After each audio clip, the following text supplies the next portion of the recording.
अस्सलाम वालेकुम dear student, मैं हूं शराफत अफजल। आज हम जिस टॉपिक के ऊपर डिस्कस करेंगे वो यूनिट नंबर 5 है मैनकीव की बुक से, the monetary system and money growth and inflation.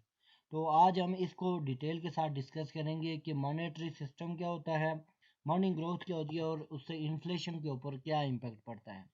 तो आइए अपना हम टॉपिक स्टार्ट करते हैं। देखें, ये मॉनेटरी सिस्टम और मनी ग्रोथ जो है ये यूनिट नंबर 5 है। इसको भी हमने दो प्रोग्राम पे डिस्ट्रीब्यूट किया हुआ है, प्रोग्राम नंबर 1 और प्रोग्राम नंबर 2। आज हम इस यूनिट 5 के प्रोग्राम नंबर 1 को डिस्कस करेंगे, जिसके ये डिफरेंट टॉपिक्स हैं जिनके ऊपर हम बात करेंगे कि the meaning of money, money क्या चीज़ है, the function and motive of money, kind of money and measuring the money. तो ये चार बेसिक टॉपिक हैं जिनको हम आज डिस्कस करेंगे। सबसे पहले हम देखते हैं कि मीनिंग ऑफ मनी क्या है। Economists use the term money in more specific sense to refer to the set of assets that people regularly to buy the goods and services from other people। यानी economist के point of view के मुताबिक money वो चीज़ है कि जो use होती है कोई भी एसेट या कोई भी चीज़ हासिल करने के लिए। लोग एक एक एक बंदा दूसरे बंदे से जो चीज़ हासिल करने की कोशिश करता है in the form of exchange, तो उसके लिए मनी यूज़ होता है, उसको मनी कहते हैं।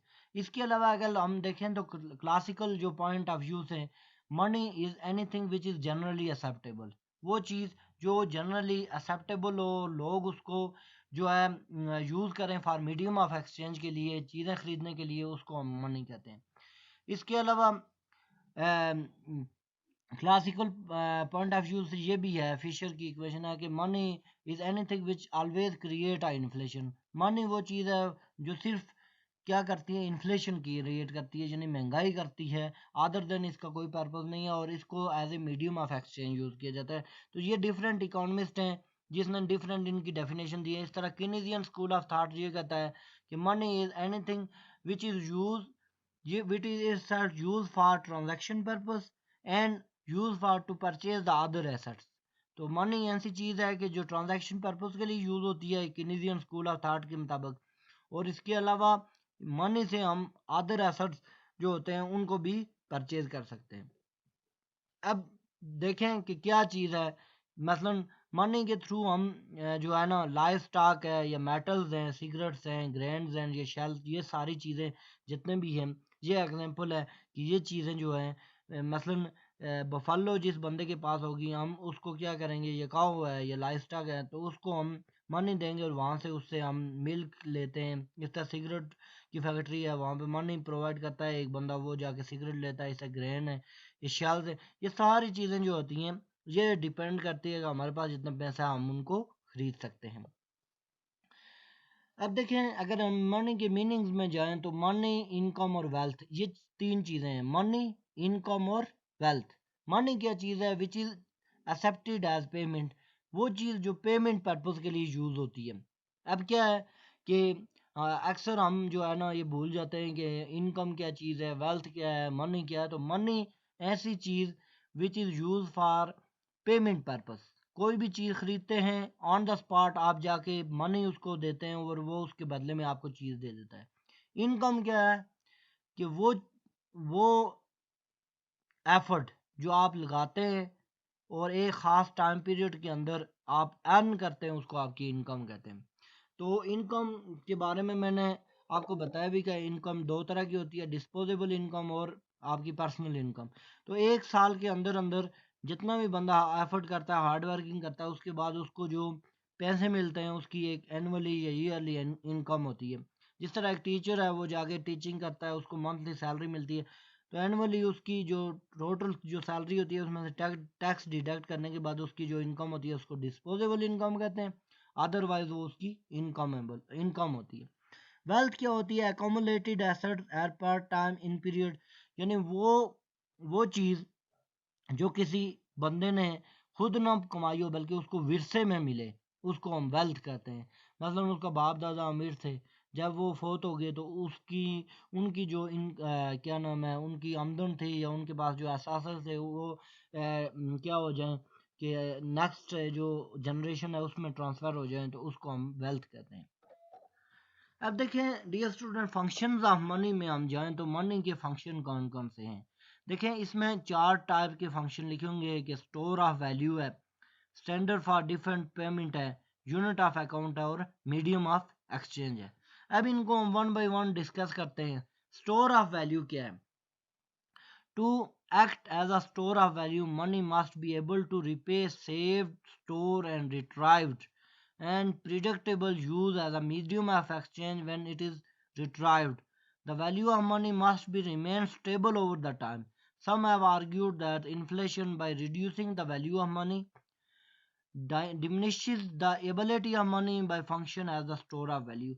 तो यानी स्टोर ऑफ वैल्यू का मतलब ये है कि मनी जो है एक ऐसी चीज़ है कि बाद इकोनॉमिकली ऐसी गुड्स भी होती हैं जिनको पैराशिबल गुड्स कहते हैं, जिनको आप लॉन्ग अरसे के लिए नहीं रख सकते। उसके बदले में मनी को आप इजीली स्टोर कर सकते हैं। लाइक के सब्जियां हैं, दूध हैं या मिल्क है, ये सारी चीज़ें जो होती हैं इनका शार्ट टाइम स्पेंड होता है, उसके बाद ये ख़राब हो जाती है। उनके बदले में अगर आप इनको जल्दी से सेल कर लें और उसके बदले में आपको मनी मिल जाए तो मनी को आप इजीली किसी जगह पे स्टोर कर सकते हैं। दूसरा है medium of exchange. Some time that buyer will be exchange with the seller when they want to purchase the goods and services. तो गुड्स एंड सर्विसेज के बदले में पहले जो स्टूडेंट बार्टर सिस्टम होता है, जहाँ पे एक बंदा अगर एक चीज़ आयरन प्रोड्यूस कर रहा है, आयरन का ये जो औजार बना रहा है, और दूसरी तरफ एक बंदा है जो शुगर कैन प्रोड्यूस कर रहा है, तो वो शुगर कैन वाला आयरन के साथ एक दूसरे एक्सचेंज करते हैं, जिसको बार्टर सिस्टम कहते हैं। लेकिन अब मनी का फंक्शन आ गया है, तो मनी क्या करता है कि आपको इजीली, अगर आपकी जेब में मनी है, आप मार्केट में जाएंगे, वहाँ से इजीली अपनी चीज़ को खरीद सकते हैं। आप मनी देते हैं, वहाँ से चीज़ ले आते हैं। यूनिट ऑफ अकाउंट का मतलब ये है कि measurement the value of goods and services, यानी एक स्टैंडर्ड प्रोवाइड करता है मनी कि मार्केट के अंदर इस चीज़ की क्या वैल्यू है, दूसरी चीज़ की क्या वैल्यू है। जिस तरह मसलन देखें, आपको फ्लोर मिलता है, तो वो अगर आपको 2000 में एक बैग मिल जाता है, उसके बदले में वही अगर आप देखें डायमंड है, तो उसकी अपनी मार्केट वैल्यू है, वो छोटी सी चीज़ होती है लेकिन उसकी मॉनेटरी वैल्यू बहुत हाई है, क्योंकि वो बहुत यानी स्फीयर क्वांटिटी में आपको मिलती है, उसकी क्वांटिटी जो होती है बहुत लेस होती है। इस तरह बाद ऐसी चीज़ें होती हैं जिनका जो है ना मेजरमेंट ऑफ मॉनेटरी वैल्यू, वो वैल्यू में बहुत ज़्यादा मिलती हैं, थोड़े पैसे देने के बाद बहुत ज़्यादा पैसे देने से वैल्यू में कम मिलती हैं। तो हर चीज़ की अपनी एक मार्केट में स्टैंडर्ड वैल्यू है, जो क्या करता है कि मनी उसके बारे में बताता है कि इसका क्या यूनिट ऑफ अकाउंट होना चाहिए। मनी दो तरह की होती हैं, अगर कॉइन्स में देखें, कमोडिटी मनी है और फेट मनी है। कमोडिटी मनी मीन वो मनी जो हम इनको मेटल्स में भी, यानी हमारे पास सिल्वर और गोल्ड मेटल में, प्रीशियस मेटल में पहले यानी हम इसको अकाउंट करते थे, इसको कमोडिटी मनी करते हैं, और इनकी एक फेस वैल्यू भी होती है और इसका बैकअप भी होता है। मतलब आप अगर मेटल है, उसकी जितनी मेटल की यानी प्राइस होगी, इतनी ही उस मनी की वैल्यू होगी, और मेटल को आप सेल आउट भी कर सकते हैं। लेकिन it has been a prevailing a medium of exchange in most society since classical time. बहुत पुराने वक्तों की बात है, 100 ऑफ ईयर अगो ये प्रीशियस मेटल जो होती थी वो यूज़ की जाती थी। लेकिन नो, अगर गोल्ड स्टैंडर्ड को आज अगर इस कमोडिटी मनी को यूज़ करें, तो आज हमारे पास गोल्ड बहुत लेस क्वांटिटी में अवेलेबल है, क्योंकि हमारी लेडीज़ भी ज्वेलरी को ज़्यादा पसंद करती हैं, जिसकी वजह से गोल्ड की डिमांड बहुत हाई है। तो इसको एज ए मनी पर्पस में हम नहीं यूज़ कर सकते। तो आजकल जो हमारे पास मनी यूज़ होता है उसको फेट मनी कहते हैं। फेट मनी क्या चीज़ है? Is only a variety of inconvertible paper money. जिस तरह पेपर मनी होता है, टोकन है, या से कि 50 रुपीज़ का नोट है, 500 का है, 5000 का है, तो ये इसकी एक फेस वैल्यू तो है लेकिन एक्चुअल वैल्यू नहीं है, एक कागज़ है, पीस ऑफ पेपर है। लेकिन ये है कि गवर्नमेंट ने इसको डेमोन्स्ट्रेशन दी हुई है, और स्टेट बैंक या स्टेट ने इसको क्रिएट किया हुआ है, इशू ऑफ नोट। तो ये कन्वर्टेबल होता है वन नोट टू अनदर, तो आपको इजीली गुड्स एंड सर्विसेज से अवेलेबल हैं। तो फेट मनी वो है जिसकी एक फेस वैल्यू हो लेकिन इसके बैकअप पे इसकी कोई वैल्यू ना हो, मतलब उसकी एक्चुअल कोई वैल्यू नहीं है, जिससे नोट है। और जो मेटेलिक मनी है उसकी एक्चुअल वैल्यू भी होती है। अगर हम मेजरिंग द मनी को अगर मेजर करें, तो मनी सप्लाई जो होती है, देखें डियर स्टूडेंट, मनी डिमांड और मनी सप्लाई दो कॉन्सेप्ट हैं। मनी डिमांड कौन करता है? मनी डिमांड करता है कंज्यूमर, वो लोग जो मार्केट में हैं, कंज्यूम करते हैं गुड्स एंड सर्विसेज को, वो डिमांड करते हैं मनी की। मनी की सप्लाई कौन करता है? Central bank. किसी भी कंट्री का जो स्टेट बैंक होता है, सेंट्रल बैंक होता है, वो मनी की सप्लाई करता है। The total supply of money in circulation is in a given country economy at given time, तो इसको हम मनी सप्लाई कहते हैं। The money supply is considered an important instrument for controlling the inflation. There are several measures of money supply such as M1, M2, M3 and M4. तो ये money supply की type है जिसमें M1 भी आता है, M2 भी आता है, M3 और M4। इससे हम मनी को मेजर करते हैं कि हमने जो स्टेट बैंक ऑफ पाकिस्तान है या किसी भी कंट्री का जो सेंट्रल बैंक है, वो जब मनी की सप्लाई करता है तो वो इन चार डिमॉन्स्ट्रेशन में इस मनी को सप्लाई करता है, M1, M2, M3 and M4। तो अगर M1 में हम देखें तो हमारे पास होती है currency in circulation. Dear student, currency in circulation क्या होता है कि वो कैश जो फील्ड में पड़ी होती है, जो आपके पास, आपके हाथों में होती है, हमारे हाथों में होती है, उसको हम कहते हैं currency in circulation.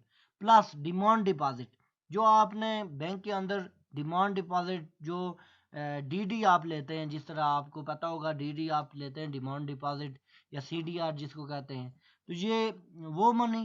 Plus checkable deposit, कि आप जाके आपने डिपॉजिट कराए हुए हैं करंट अकाउंट में और चेक के थ्रू आप चेक बुक लेके जाते हैं बैंक में और वहाँ से आपको वो पैसे विड्रॉ कर लेते हैं, तो वो भी। और ट्रैवल चेक, ये सारे मिलके आपकी जो मनी बनती है, वो इसको कहते हैं M1। M2 में क्या होगा? M1 भी होगा, तो इसमें आगे आ जाता है saving deposit, small time deposit, money market deposit and saving deposit के आप 5 साल के लिए सेव कर लेते हैं, मोर देन 5 ईयर के लिए सेव। इसके अलावा स्मॉल टाइम डिपॉजिट है, ये M2 के अंदर आती है। और M2 एक पॉलिसी वेरिएबल भी है जिसको सेंट्रल बैंक यूज करता है कि हमने मार्केट में कितनी मनी सप्लाई इंजेक्ट की हुई है।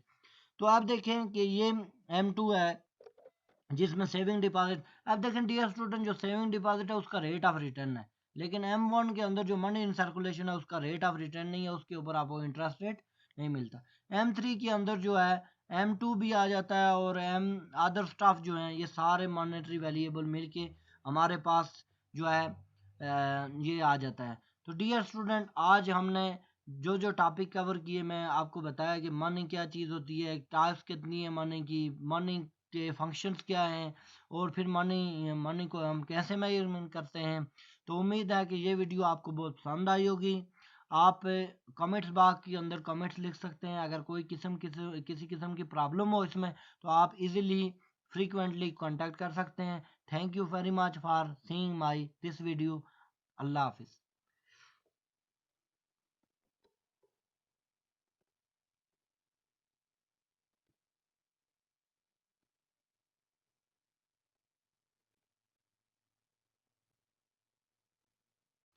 हाय डियर स्टूडेंट, मैं हूं शराफत अफजल। आज हम यूनिट नंबर 5 के प्रोग्राम नंबर 2 को डिस्कस करेंगे। यूनिट नंबर 5 में बेसिकली हम डिस्कस कर रहे थे the monetary system, money growth and inflation को। तो इसके हमने प्रोग्राम नंबर 1 में आपको डिटेल के साथ बताया था कि मनी क्या है, मनी की डेफिनेशन, मनी की टाइप्स, फंक्शंस, और फिर उसके बाद मेजरमेंट ऑफ मनी, कि मनी को कैसे मेजर करेंगे। आज हम जिस टॉपिक के ऊपर डिस्कस करने जा रहे हैं वो है यूनिट नंबर 5 का प्रोग्राम नंबर 2। अब प्रोग्राम नंबर 2 में हम जिन जिन टॉपिक्स को कवर करेंगे वो है हमारे पास the Fed's tool of money supply, the classical theory of inflation, the cost of inflation. तो ये हमारे पास 3 टॉपिक्स हैं जिनको हम आज इजीली मेजर कर सकेंगे। अब देखें टूल्स कौन कौन से हैं। जब मनी सप्लाई, मैंने आपको लास्ट में बताया था कि जब सेंट्रल बैंक मनी सप्लाई करता है और मनी डिमांड जो होता है वो कंज्यूमर करते हैं, तो जब सेंट्रल बैंक मनी सप्लाई करता है तो वहाँ पे उसने मनी को डिवाइड किया है 3-4 पार्ट्स में, M1, M2, M3 and M4। और M1 में आपको मैंने बताया था ये लिक्विड मनी है जिसमें करेंसी इन सर्कुलेशन है, डिमांड डिपॉजिट है, अदर डिपॉजिट है। M2 के अंदर मैंने आपको फिर बताया था कि मनी के अंदर जो है लिक्विडिटी से हम लीस्ट लिक्विड की तरफ जाते हैं, जिसमें हम देखते हैं कि टाइम डिपॉजिट है और उसके बाद सेविंग डिपॉजिट जिनका रेट ऑफ रिटर्न होता है और उनको किस टाइम के लिए हम जो है वो सेव कर सकते हैं और उसकी वजह से हमें उस पर इंटरेस्ट रेट मिलता है। तो ये सारी चीज़ें जो हैं ये मनी को मेजरमेंट करने के लिए फिर हम उनके टूल्स, कौन कौन से टूल्स हैं जिसके थ्रू स्टेट बैंक जो है मनी सप्लाई को इंजेक्ट करता है मार्केट के अंदर। Injection of money supply into the market, how many tools the central bank use to supply the money in market. तो उसके लिए फिर सेंट्रल बैंक के पास तीन टूल्स हैं, या वो ओपन मार्केट ऑपरेशन करता है, या रिक्वायर्ड रिजर्व रेशो करता है, या डिस्काउंट रेट करता है। अब देखें dear student, open market operation क्या होता है। देखिए ओपन मार्केट ऑपरेशन का मतलब होता है the open market operation is the monetary policy tool used by central bank of a country to either increase or decrease the money supply in economy by purchase or sale of government securities.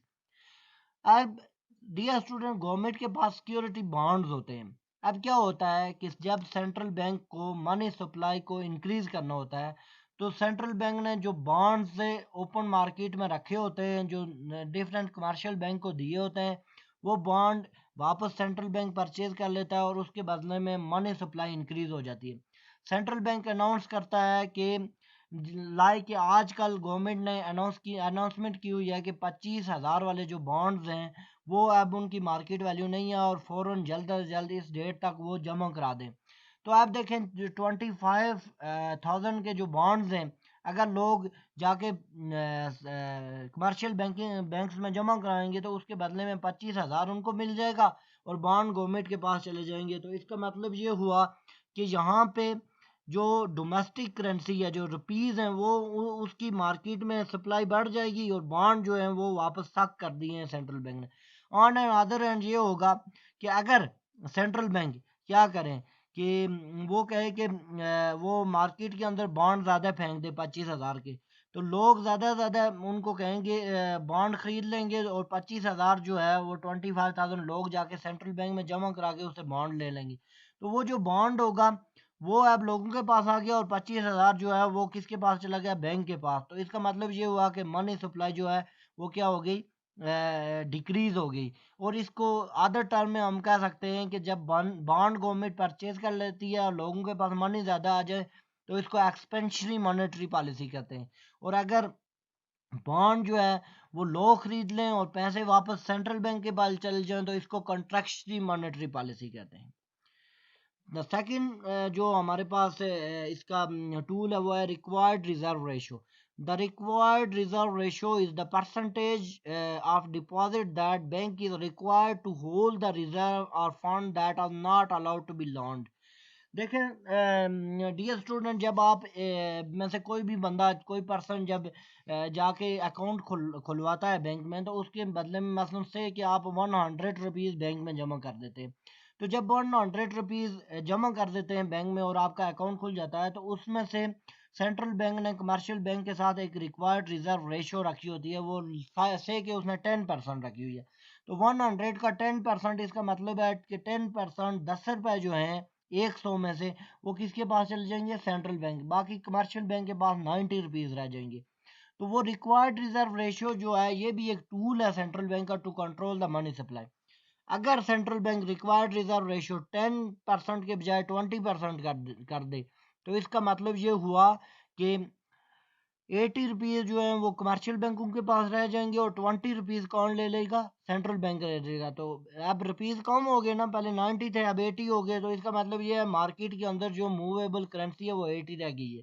On and other and इसके अलावा अगर central bank required reserve ratio 5% कर दे, तो पहले 90 rupees था 10% पे, अब 5 rupees कर दिया, तो इसका मतलब ये है कि 95% जो मनी है वो कमर्शियल बैंकों पे के पास रहेगा और 5 रुपीज़ जो है वो सेंट्रल बैंक में। तो ये जो 5 रुपीज़ सेंट्रल बैंक की तरफ चल जाएगा, 95 कमर्शियल बैंक, तो इसको एक्सपेंशनरी मॉनेटरी पॉलिसी कहेंगे। और अगर 80 रुपीज़ कमर्शियल बैंक के पास चले जाएं रहें और 20 रुपीज़ सेंट्रल बैंक के पास चले जाएं तो उसको कॉन्ट्रैक्शनरी मॉनेटरी पॉलिसी कहेंगे। और यहाँ से भी मनी की सप्लाई और डिमांड को स्टेट बैंक कंट्रोल करता है। नंबर थर्ड जो हमारे पास है वो डिस्काउंट रेट है। अब डिस्काउंट रेट क्या है जी, the minimum interest rate set by central bank or some other central bank for lending to other bank. देखें हमारे जितने भी कमर्शियल बैंक्स हैं उनको बाद औक़ात लॉन की रिक्वायरमेंट होती है और उनका जो अपनी बैलेंस शीट है वो इक्वल नहीं हो रही होती है, तो वो क्या करते हैं कि वो लॉन लेते हैं फॉर नाइट पर्पज़ के लिए, 3 डे के लिए। वो किससे लेते हैं? सेंट्रल बैंक से। तो वो अपने डेली की जो डेली ट्रांजैक्शन होती है उसकी रिक्वायरमेंट पूरी करने के लिए सेंट्रल बैंक से लोन लेंगे। अगर सेंट्रल बैंक ने डिस्काउंट रेट जो है 10% रखा हुआ है, तो इसका मतलब ये हुआ कि अगर वो सेंट्रल बैंक जो है वो लोन दे रहा है किसको? कमर्शियल बैंक्स को, जिस तरह एमसीबी है, एचबीएल है, यूबीएल, उनको लोन दे रहा है central bank, state bank of Pakistan.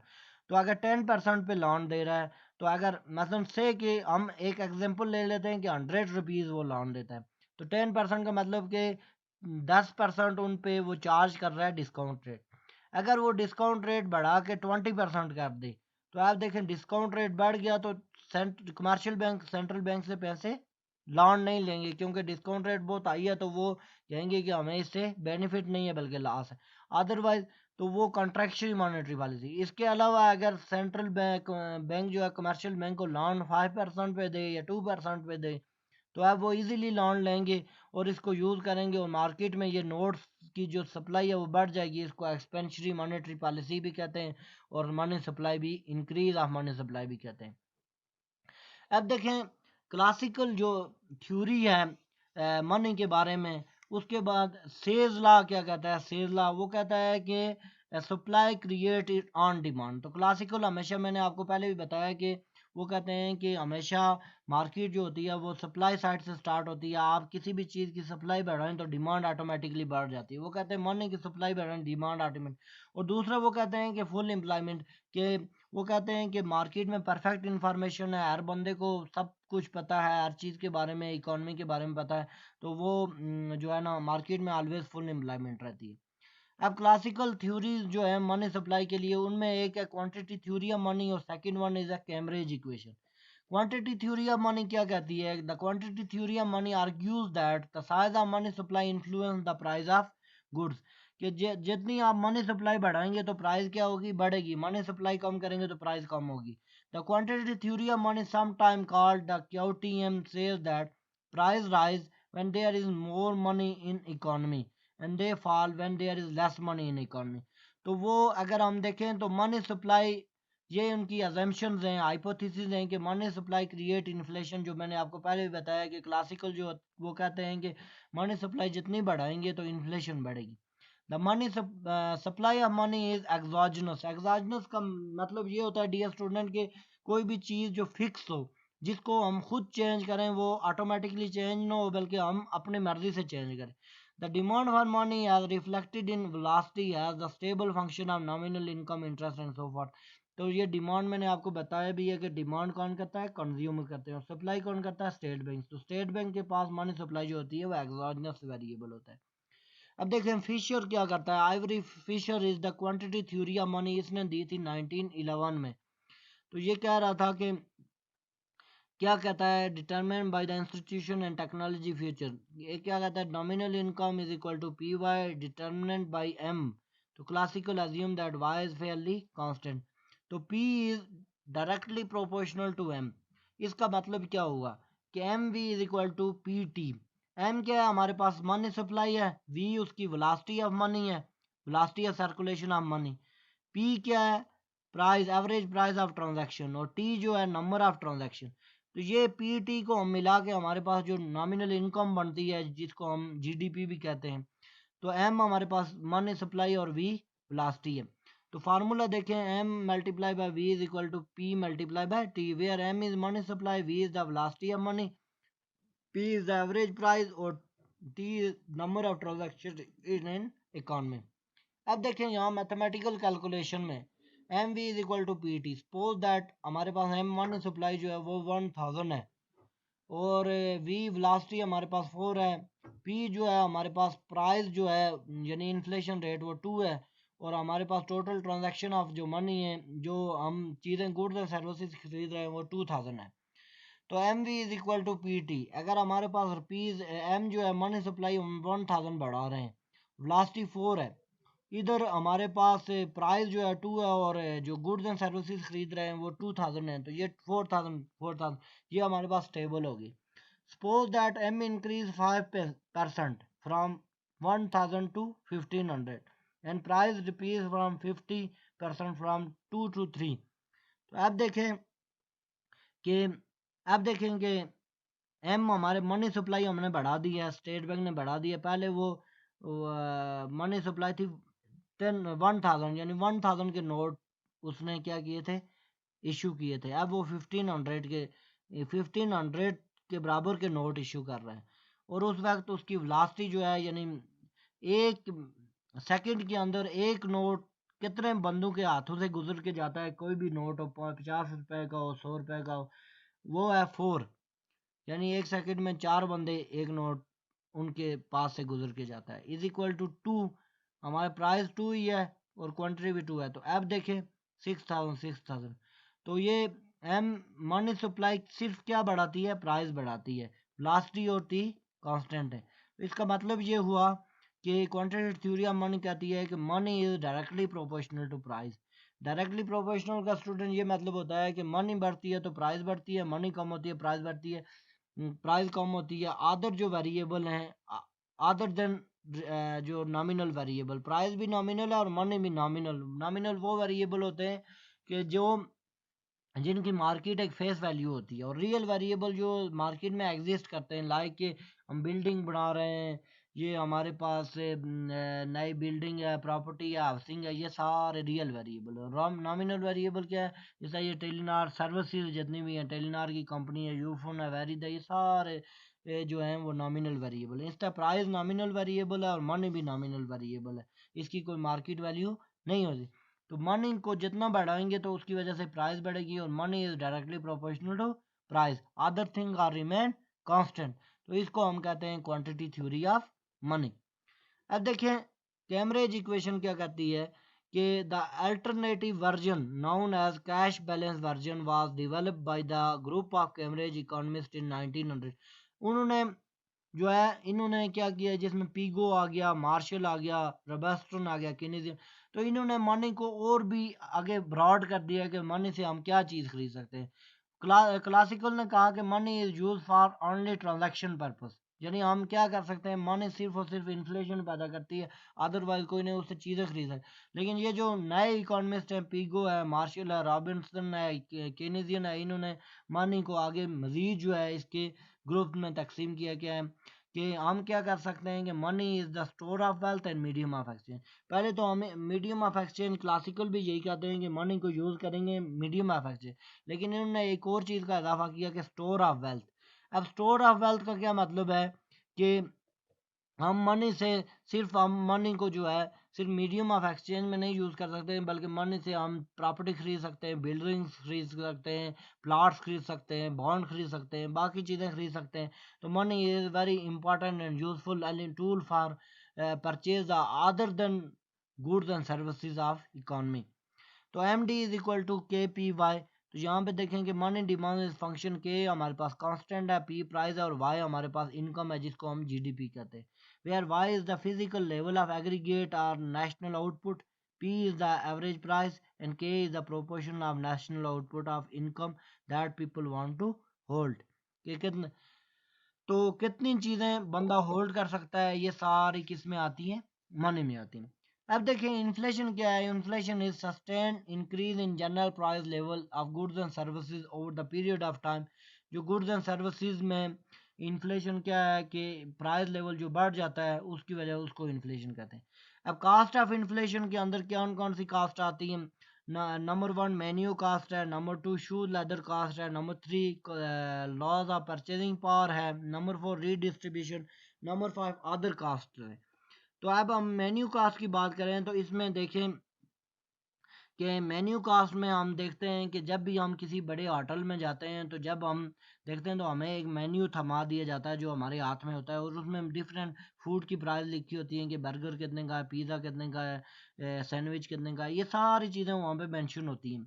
तो अगर डेली इन्फ्लेशन बढ़ रही हो, रोज़ ब रोज़ महंगाई बढ़ रही हो, तो उन लोगों को जो होटल वाले हैं उनको अपना मेन्यू चेंज करना पड़ेगा, क्योंकि उसने उनकी प्राइजेस बढ़ गई हैं, डिफरेंट गुड की, तो उन्होंने मेन्यू में नई प्राइजेज लगानी।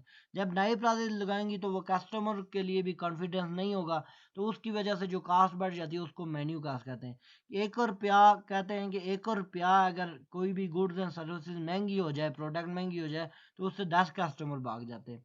और अगर 3 रुपये या 4 रुपये कोई चीज़ सस्ती हो जाए, तो उसकी वजह से टोटल 2 या 3 कस्टमर आपके जो बिजनेस की तरफ अट्रैक्ट होते हैं। तो इसको कहते हैं मेन्यू कास्ट। तो in economics the menu cost is a cost to firm resulting from change in price. Price की वजह से जो कस्टमर भाग जाते हैं वो भी, और जो आपको मेन्यू आपका चेंज करना पड़ता है, उसकी प्राइसेस जो नया छपवाना पड़ता है, उस कास्ट को मेन्यू कास्ट कहते हैं।